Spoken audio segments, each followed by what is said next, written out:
Hey, hello everybody, and welcome to another episode of the Experience Maker live on LinkedIn and Periscope/Twitter. I'm your host, Dan Gingiss, customer experience virtual speaker and coach. And every week I try to bring to you another person who has become the experience maker at their organization or is helping others do the same. And I've got a treat for you this week. One of the brightest, most interesting guys that I've ever met, and I got lucky enough to sit next to him at a dinner, and we became fast friends last year. Brian Wallace is the founder and CEO of a company called NowSourcing, which we'll talk about. He's also a Google Small Business Advisor and on the advisory board of South by Southwest, all topics which I hope to broach with him. But Brian, welcome to the show.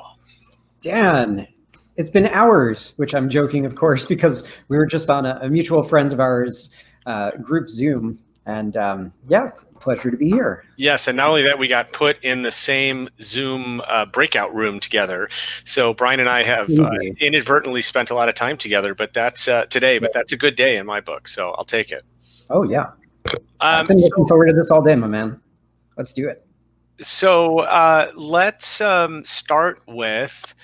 tell us about Brian Wallace and all of the, I know this is like a long list, but give us the summary of all of the cool things that you are currently involved in right now. Sure. So don't Google me because there's like 500,000 people named Brian Wallace. But this specific Brian Wallace, with a little bit of a brace because I think I've been at the computer a little too much.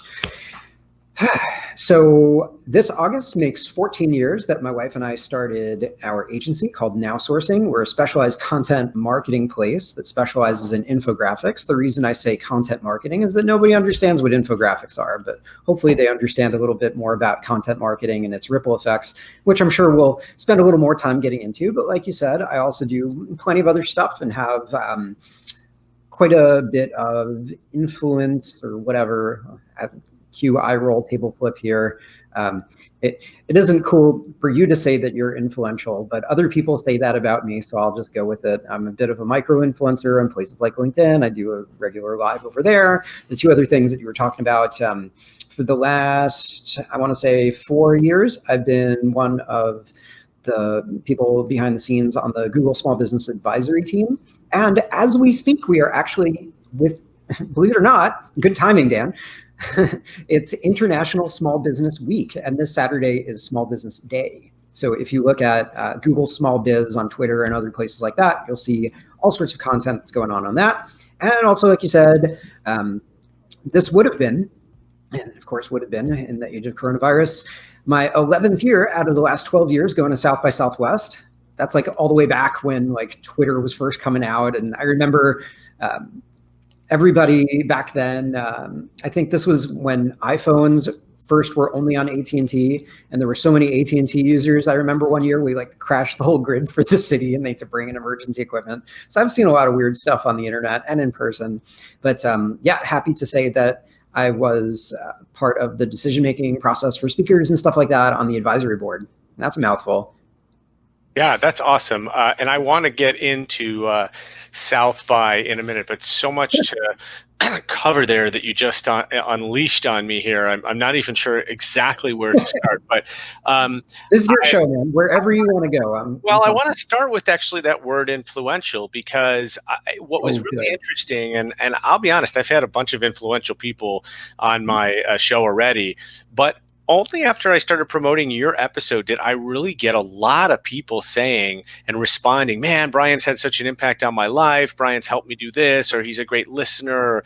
And I didn't even say that. That's awesome. No, I know. Well, if you did, we can keep that between us. But I mean, I would just tell you guys, I'm a pretty open book, as y'all know. Yep. But I would say that's a pretty good indicator of influence, that when I mention your name, I get that kind of reaction. So how do you, I mean, you and I have jumped on short calls just to sort of run through everything, running the gamut from the benefits of going to South by to why I should change my LinkedIn profile. And so how has all of that developed in your career? So let's go all the way back before, I think, being a technologist before being a marketer. The reason I left technology is because I thought communication was a more important skill for me to get out to the world. I think that a lot of technologists like to hide behind their phones in little coding caves and feeling superior because they know acronyms, but nobody cares how all the crap works. They just want it to work, right? Like if StreamYard wasn't working right now, we'd be annoyed and we'd restart the computer a few times and, oh, my mic isn't working and all, the usual stuff throughout the day. So I think where the whole point of where I'm going, I'm not just being insane, although it's been a day. I have like 12 meetings today. So hopefully I will stay on one train of thought, keep the copy. I'll bring you back if you don't worry. No. I know where I'm going with this. So people love to dive into the details before conquering the question behind the question. And I think the real question that you're asking, Dan, is what is influence and why is it important? Because I think people do not understand the fundamental frequency of what it takes to be influential. People, they get the word wrong all the time because a lot of times we see the word influencer thrown out there. And what's an influencer? An influencer is a crazy person that's on Instagram and they get paid to have a Coke bottle in the background or something, right? And that's the impression that we get. It's just somebody that like they build up a big following and we're supposed to trust them and hopefully they're disclosing stuff or not. And wouldn't it be cool, by the way, if I could get paid for having this book in the background? And it's my book, actually, but wouldn't that be awesome if I could figure out how to do that? Hey, listen, Seinfeld figured out something after a while. That guy is like a billionaire or something and just gets paid every time you hear the do-do-do-do-do-do-do. Yeah, whatever. So I didn't write that song anyway. I actually, I think we met the person who made the jingle for that, but that's a whole other train of thought. In any case, influencer sometimes gets a bad rap. And I think that's because a lot of times the people that we appoint, I guess, or that everyone appoints for us, or they appoint themselves and they ascend the throne, they do it for the wrong reason. And I think a lot of it is they do it for themselves, or it looks like they do it for themselves. Kind of like what you said when you started the show, Dan. Lots of people will go into my corner because they know that I have their interest in mind. They know that when I'm speaking to everyone, it's like I'm speaking to them. And the reason is because I'm genuine. I'm straightforward. I'm from New York and it shows through and through, even though I'm hanging out here in Cincinnati these days. I think that people appreciate that. People appreciate when you share the stage. What is the definition of power? If all you do is if it was just the Dan show all the time and you're just the experience maker without bringing other people in, why do you exist, right? To not let other people in and give people opportunities. It doesn't make any sense. There's a wonderful motivational speaker, and I'm sure you've seen him. I'm sure everybody who's watching this has seen this guy, Dr. Rick Rigsby. You might not have bothered to Google who the guy's name is, but he's this wonderful speaker. You might have seen him on YouTube. You might have seen him on Goldcast or one of those places. And he talks all about like the best things he ever learned in life were simple lessons from a cook, which was his dad. I don't want to ruin the whole thing. Incredible clip, wonderful commencement speech. And he, among all the other brilliant things that he has to say in that commencement speech, he talks about using your influence to impact others. When I don't see that happening in the influential circles and micro-influencers and all that stuff, I flat out don't trust the person or the brand. I think that that's the fundamental misunderstanding or misnomer that people say or think that influence is a bad thing and look at all these people, they're all in it for themselves. I agree with you.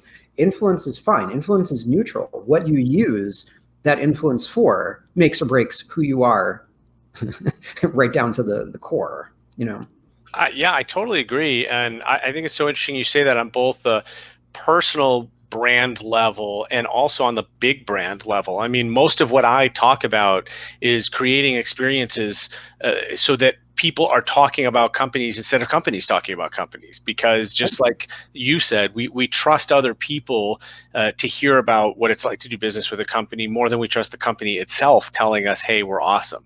And so when you can get other people to do the talking, I think it's far more effective. I've always felt like, what I love about doing an interview like this is, I can bring something to the table in the conversation. I've got 20 years of work experience, so I have some credibility in the sense of I'm not just making stuff up, but I'm always learning as well. And so I'm always, whenever I do an interview with somebody, I always walk away, I think, having been bettered because I've learned something and continue to grow. And the thing that I notice about some influencers is there is this belief that they've already they've reached the top of some imaginary mountain and there's nothing else to learn, right? And the truth I'm laughing at the statement. Very true. Yeah, I mean, we're learning every day from new people, and it certainly as new things are going on around the country country and around the world, it's opening our eyes to new things. And that was some of what you and I got to talk about earlier, which I thought was really, really interesting. So let's talk about, I want to go back quickly to infographics, because that's a very interesting niche. And and yes, I'm all about communication, and I also often will say on stage or with clients that, you know, how we communicate with our customers, that's one of the biggest parts of customer experience, and one of the easiest and least expensive to change, because it's not about, you know, reinventing a whole product or a huge experience. It's about looking at the words that we use, literally, or the infographics that we use, and how we communicate. So how'd you land on infographics? Great question. One that I'm asked a fair amount. So when I started my company, the name of the company is NowSourcing. A lot of people probably don't realize the etymology of that word. There's a couple of people that think they coined the phrase or whatever, but I'm pretty sure, like, we had the domain for a long time, even before the company existed. The point of it, like I said, my background was in technology. I'm going to go through this really fast so we can get to the present. So you've heard of outsourcing, which really meant offshoring. And then there was a concept called near sourcing. So you hire somebody close to you, but then I wanted to do something now sourcing, like on-demand technology. But then when I saw like a lot of the big players, I'm like, ugh. And I'm sick of tech and whatever. And I knew I wanted to do something with like future tech, future of web, all that kind of stuff. And the year was 2006. I was still in New York. And I see this great thing in the world coming out called social media. And this was before you had things like Facebook pages for brands. Remember that? And like everybody had to convert their Facebook user into a brand, and Twitter wasn't even out yet. It was kind of a weird, wild time. And we did a lot of really monumental work. But the problem with social media, which I think is still true today, everybody thinks that they're an expert. And to call yourself an expert without getting external validation or ever achieving anything is kind of ridiculous and sort of vanity, if we're being honest. So I was really kind of getting bored and frustrated and didn't want to be undercut in the market and all that kind of stuff. So a couple of years in, I'm like, I really don't want to just be everything to everyone, because then everybody's like, oh, by the way, can you do landing pages and websites? And what about PPC? And what about this? And what about that? Oh no, Twitter changed their background. Let's panic and send Brian 100 emails. So I knew that we would just get ripped apart if we didn't specialize and really dive deep. So around, I guess, like end of 2008, beginning of 2009, I took stock in myself and our small team. And I knew that we were really good at storytelling. We were really good at the artwork and visualization. And back in the day, we were really good at getting things viral, whatever the heck that means. If you remember a lifetime ago, there was a site called dig.com. If you hit the front page of that, like, it would crash most websites. So I was one of 100 people that basically controlled half of what you would see on the front page. So like, it was crazy. It was a very unique time on the history of the internet where it was not controlled by a lot of people at the top of the heap, where it was just like normal people like you and me on the internet, which is not an insult, but a compliment. And I'll take normal any day. That's fine. Yeah, normal's great. Sometimes normal's crazy. I'm sure my kids would agree, but okay. Yeah, great. Whatever. Yeah. Come on, kids. Be nice to Dan. Anyway. Yeah, I mean, I just saw the ability to get into journalists and go viral and really make things simple. Making things simple, everybody thinks that, oh, that's easy. No, it's one of the hardest things in the world, because really you're serving a couple of masters. You have to serve the greater public to make things understandable to the uninitiated.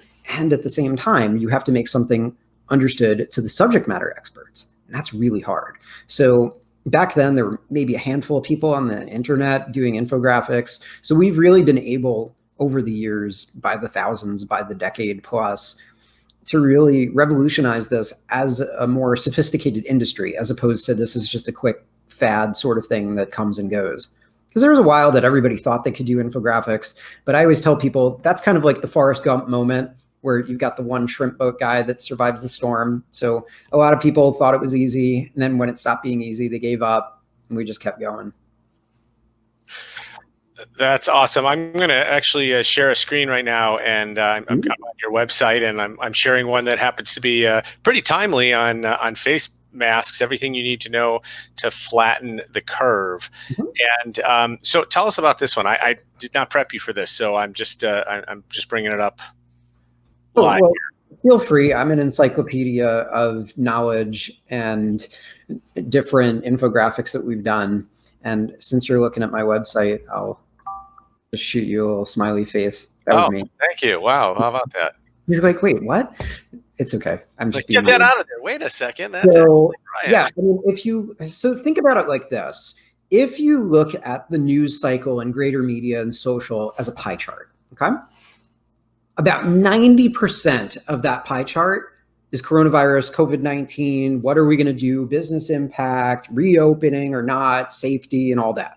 So without fail, we know how to put stuff into the news cycle that's going to be timely and relevant.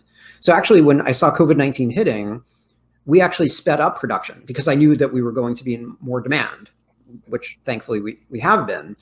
So it's really important to get above the noise.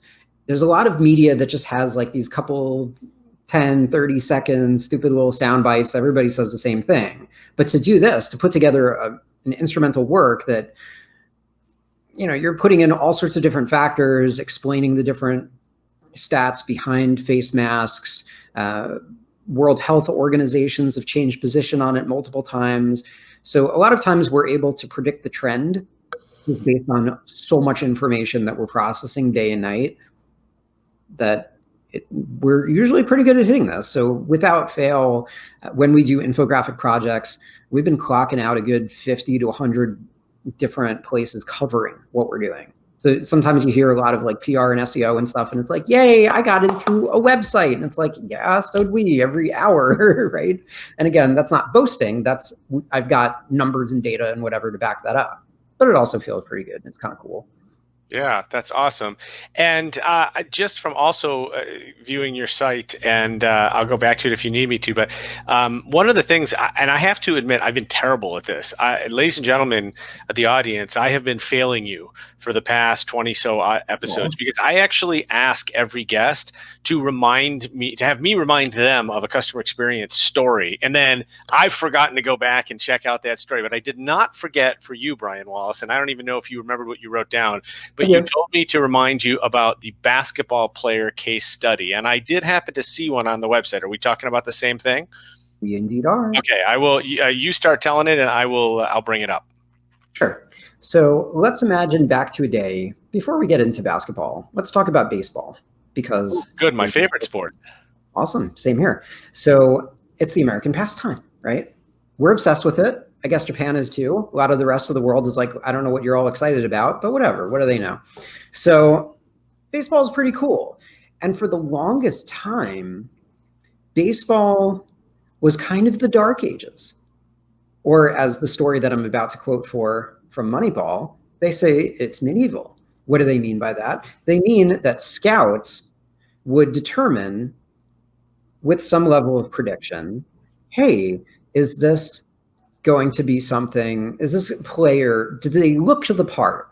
Do they look muscular? Do they stand the right way to hold the bat? Now, are they pitching it the right way? And does that really make sense? What if you just hold the ball funny? What if you just squat when you're standing in the batter's box? I don't know. So for the longest time, you had people fundamentally thinking about the sport incorrectly. That's frustrating. So along comes data science, or what they like to call Moneyball. So to more algorithmically look at, and thank you for noticing that smiley face was impressive, Chris, or watching the comments. So yeah, so you had some of the most unfair kinds of things happening in the sport, where you had places like the New York Yankees that had a tremendous sky's the limit budget, who they would just pick up whatever players they wanted. And then you had places like the little old Oakland A's. I'm not picking favorites. I'm just saying this is a numbers game. So when you had a team that could do 5, 10 times the spend of you, it's almost like you're not even playing the same sport, right? That's like, you know, taking one of my little teenage kids and having them play wiffle ball against the Yankees. It's not fair.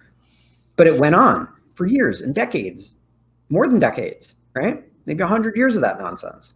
So one day they actually put some of this weird analytical math that was totally against the grain of what everybody was doing in the sport. And they said, you know what? You're buying players wrong. You're looking at the superstar player, but really you need to look at team run production. I don't want to ruin the whole book and movie for you. Yeah. Oh, and it's a great book. Highly recommended. Wonderful book, wonderful movie, really good acting in it. Definitely, look, you're all looking for some entertainment, so pick it up. It'll probably be a good read or a watch, even if I ruin part of it for you. But the point of the matter was, they took one of the crappiest teams on the lowest budgets, and then they were able to win like never before. And then the year after that, the Red Sox, who couldn't win for decades, and you had the curse of the babe and all that. If you don't like sports, you don't know what I'm talking about. But if you do, you know what I'm talking about. And then they started winning. And then everybody started having these awesome data science teams. But some of the sports were a little slower. So soccer got into it eventually. There was a book called Soccernomics. Basketball was really slow, probably because part of basketball just has to do with kind of like the cult of personality and that kind of stuff, right? And a lot of footwear, a lot of apparel, a lot of personalities, all this kind of stuff. Maybe not some of the same level of team game, whatever you want to say. So it was slow to get into it. And if Dan scrolls down a little bit, you'll see what we actually had put together in there, where we basically said, look, there is a huge paradigm shift, as cliche as paradigm shift is, but we said paradigm shift because it actually was a paradigm shift, going from the whole transformation, just like the whole baseball industry saw, into basketball. And when you took the heart and soul and people trying really hard, and you actually boiled it down to numbers, in this case, the player efficiency ratio, yeah. There was this particular player that you're looking at on the screen, Tobias Harris, and he was posting just as good, if not better, numbers than the top of the guys in the league. Interesting. And I'm not a basketball fan, but I've never heard of him. And so he wasn't even 23. He was going into the, I think it's even better for people to explore this journey, even when you're not basketball fans, because if you were a basketball fan, you'd be too emotionally invested in some of the stuff that's not going to make sense to the emotional side of your brain. So when we explained that, we put in all the layers and depth of the emotion, just, the intensity, the focus, all the pictures and all the stats, and then getting that out through all the media. And ESPN started covering it. All these different newspapers started looking at it. Like you couldn't, right before the trade deadline, you couldn't go anywhere a few years ago without hearing about this. And everybody was talking about like, wow, we just injected this entire idea into the world to look at this different. And so, rather than Brian, talking about, did you, sorry to interrupt you, but was your goal to get your company out there and recognized by ESPN, or were you doing this for a client, or who was? Our goal was to get someone a contract. Okay, got you. Yeah. Interesting, which is an interesting. So, a infographic is a fascinating way to go about doing that. Right. So a lot of people don't realize this. Sometimes people think that I just have all day to make infographics for making infographics to explain every subject you can imagine for different clients all over the world, primarily focused on American media because we are the trendsetters. I know that, if you're watching from Europe or whatever, sorry, but you handed over the keys in World War II in 1776 and whatever. Whatever. It's not that kind of show, but you get the point. So American media really runs a lot of the news cycle. Lots of other places in the world syndicate it. And, I'm going to say crazy stuff and we're live and Dan never knows what I'm going to say next. So yeah, a big piece of what people don't realize about what we do is that we're equal parts research, strategy stuff, design, but also promotion. Promotion means that we've developed great relationships with the media, and we ourselves get to be journalists sometimes. Sometimes we have built so much implicit trust with different sites. They say, hey, Brian, go be a columnist. And I say, sure. I'm not going to abuse it, and it's got to be timely, and it's got to be right, and it can't be overly promotional and all that kind of stuff, but that's what we're doing. So we were able to impact so much to build the influence, and I'm getting to your question in a second, Chris, that before the trade deadline, before this guy turned 23, he got a $64 million contract. And what's really cool is, and he's on the 76ers now, he was able to just this past summer get a 5-year, $180 million contract. Crazy, right? That's a little bit better than saying, hey, I was featured in one website once and I got clicked and retweeted and whatever. Yeah. I did want to bring up something that Chris just said, if we may. Sure. So he says, you talk about the importance of identifying what you use your influence for. So what do you use your influence for? So I love to be a student of the world. I love to hear from everybody, whatever they have to say, left, right, center. I don't care. Like, I want to hear what everybody has to say. And I think a lot of people get overlooked because maybe they don't have it all put together. So I love to have a superpower of really kind of drawing out what people should be talking about because they have so many great gifts to share. And a lot of times they don't realize that they have a treasure chest sitting right here, but they just put a tablecloth on it and eat lunch. And I'm like, what are you doing? There's untold treasures in here. You need to tell the world. And between that and also what our friend Christine Gritman said on Twitter a few days ago, she wanted us to talk a little bit about how in the heck I have time or can even think about how to connect people. So I don't really know how to explain it aside from the fact that I'm a little bit of a human LinkedIn. There's just certain mnemonic devices that I use and am able to remember enough about each person that kind of gets on my radar that I just remember them. And then of course, we're all fallible. So I have things like LinkedIn and whatnot to always rely on in the back end or CRM systems or whatnot. There's an interesting psychological principle called the Dunbar principle. For those of you who don't know what that is, there was some guy named Dunbar, hence the Dunbar principle. So Dunbar was either that or principal. Either his name was Dunbar or principal.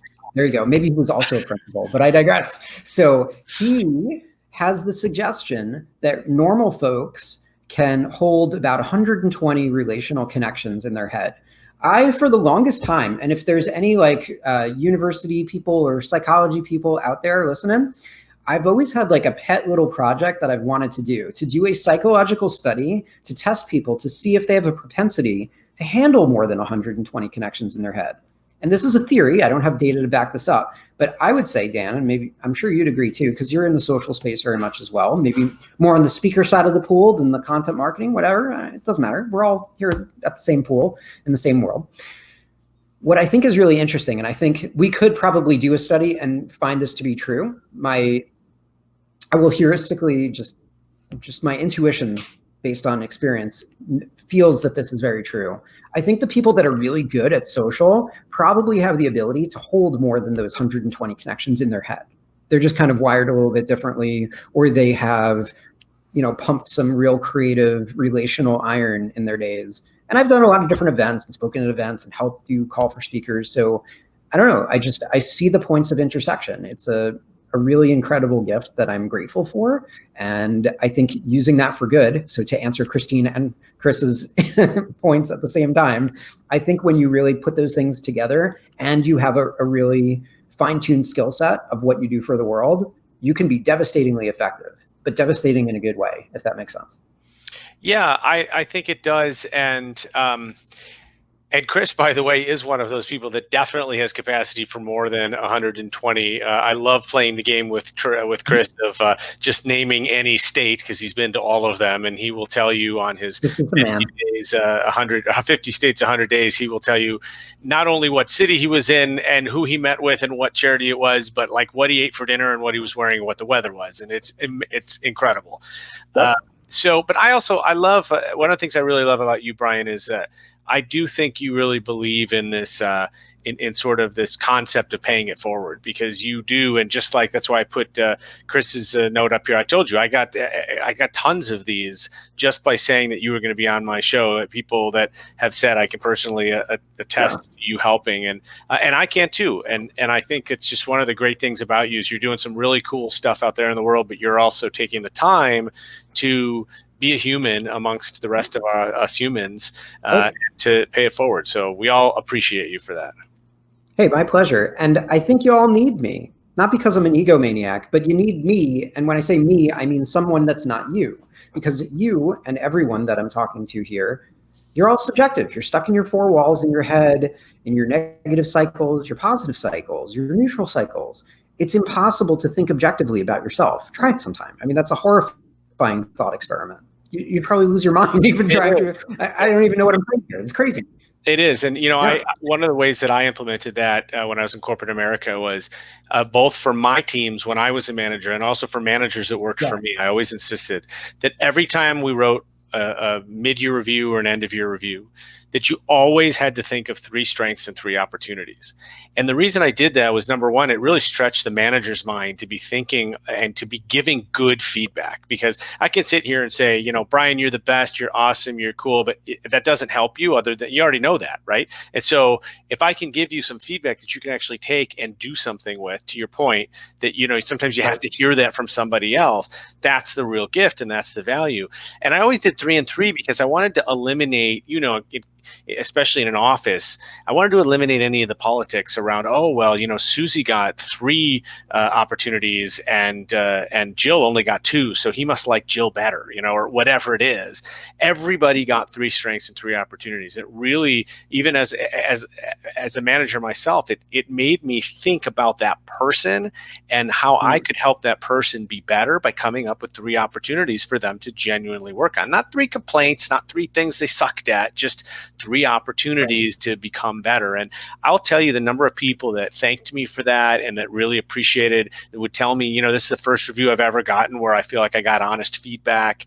It really can be helpful. And I think another thing about you is you are a straight shooter, as I think I mentioned earlier on today. And that's a good thing. We do need more straight shooters in the world. I think people would do a lot better if they just got to the point. I think right now people are so irrational. They're so hurting. They're afraid of what to say. They don't know what to say. I think that people appreciate it, not just because it's like a belligerent New York thing that's just in the water out there, or as they say, in the water out there. Water is an interesting word, depending on, you'll see exactly where they're from based on that. If you're in Tennessee, border. Philly. Philly is some kind of water. Whole other culture, like Jim Cramer always says, like, just really weird Philly things. Yes, he does. Yeah, I don't even know, man. I think people need a little brutal truth now and then. I think that's good. And also a little compassion and a little willingness to, I always say in the customer experience world that feedback of any kind is a gift, right? It's great when a customer tells you that you're doing a great job, because that tells you what you should be doing more of, and you should listen to that. It's also great when they tell you, hey, you didn't meet my expectation, and here's why. And when they do that, they're giving you an opportunity to fix it and to get better, not just for that customer, but for future customers. And of course, the real danger is that most people, when they switch brands, when they leave, they don't tell you that they're leaving. They just pick up and leave. The ones that stay are the ones that actually take the time to complain to you or give you negative feedback, because they most of the time genuinely want a resolution. And I think if more of us can be open to that feedback in our personal lives and our professional lives, I think, and then we've got more people like you who can give that feedback, I think that we end up in a better place. Absolutely. So we are up at time. This is the fastest half an hour, and sometimes half an hour plus. Where can people get a hold of you before I let you go? You got Dan. And again, very grateful for this time together, and for all of you out there that have been participating, even lurking in the background. Hey, don't be shy. We're here. And I'm happy to jump in later if you guys have some comments. I'll be watching the thread. So like I said, there's too many people named Brian Wallace, so we're going to give up on that one. So you can find me on all social handles at NowSourcing, and also, of course, at NowSourcing.com. Fantastic. NowSourcing and NowSourcing.com. Thank you so much. That is Brian Wallace, the co-founder of NowSourcing.com. Really appreciate your time, Brian. And thank you all for joining us as well. We're going to be back next week with another spectacular guest. Even though we are approaching the July 4th week here in the U.S., we're just going to keep trekking along week after week with awesome guests and awesome content. Next week, we're going to have one of the best contributors to this show, somebody who's been an attendee and a viewer, I think, every episode, and always makes great comments. Scotty Warner, who is a motivational speaker. And I am super excited to talk to you about this, Scotty, because I just noticed that your LinkedIn changed, and you are now the Dean of Students at Spectacular University. So looking forward to hearing all about that with Scotty Warner next week. Same time, same place, Thursdays at 4 p.m. Eastern, live on LinkedIn and on Twitter. I'm Dan Gingiss. Have yourself a fantastic weekend, and we'll see you next week.